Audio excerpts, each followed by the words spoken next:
Hello my dear family members, welcome back to my channel. ఈరోజు Andhra special అత్తమ్మ చేతి సున్నుండలు అయితే ప్రిపేర్ చేస్తున్నామండి.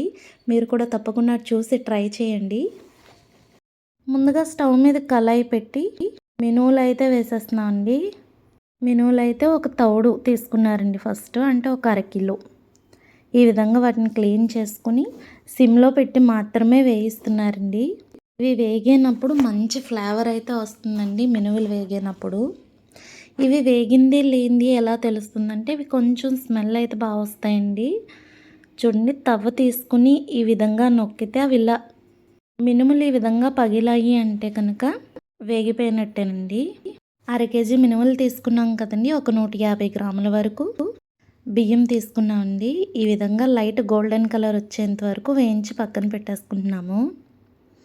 మినుములు అయితే పూర్తిగా చల్లారిన తర్వాత అత్తయ్య గారు అయితే ఇలా తిరగల్లో వేసి తిప్పేస్తున్నారండి.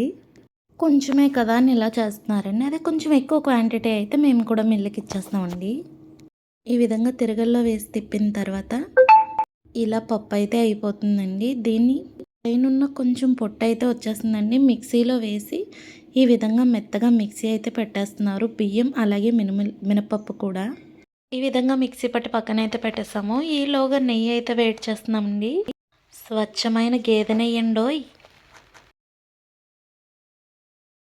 ఈ విధంగా నెయ్యి కరిగిన తర్వాత పక్కన అయితే పెట్టేస్తున్నానండి. ఈలోపు బెల్లాన్ని ఈ విధంగా పొడంలో అయితే చేసి పక్కన పెట్టుకున్నామండి.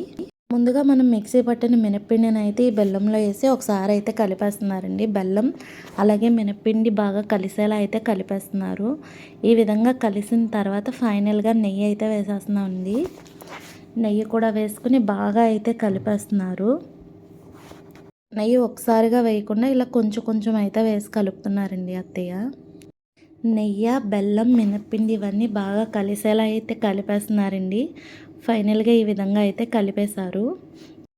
ఇప్పుడు వీటిని మనకు నచ్చిన సైజులో బాల్స్లో అయితే చేసేస్తున్నామండి.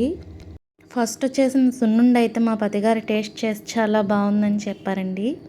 మిగిలిన మిశ్రమాన్ని కూడా ఈ విధంగా బాల్స్లో అయితే చేసేస్తున్నాము. ఇంతకీ మా అత్తమ్మ చేసిన సున్నుండ బాగా వచ్చిందా, నేను చేసిన సున్నుండ బాగా వచ్చిందా అనేది కామెంట్ చేయడం మాత్రం మర్చిపోకండి. టేస్ట్ అయితే మాత్రం చాలా బాగుందండి. మీరు కూడా తప్పకుండా ట్రై చేయండి.